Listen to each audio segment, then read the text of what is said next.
এখানে উপস্থিত হয়েছি।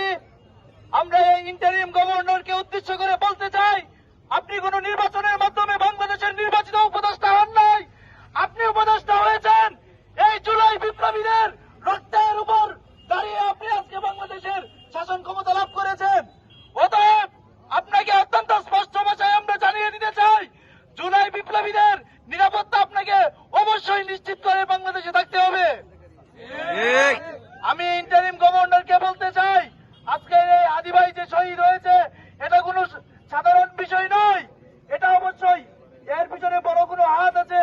এই ইন্টারিম গভর্নর, এই প্রশাসন, এই পুলিশ দিদি ভাই কি করে আজকে তারা যদি আজকে এই জুলাই বিপ্লবীদেরকে যদি নিরাপত্তা না দিতে পারে, তাহলে তারা কিভাবে বাংলাদেশকে শাসন করবে।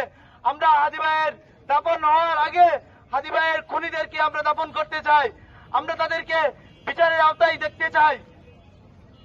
সংগ্রামী উপস্থিতি, এ পর্যন্ত আমি আমার বক্তব্য শেষ করলাম। সংগ্রামী উপস্থিতি,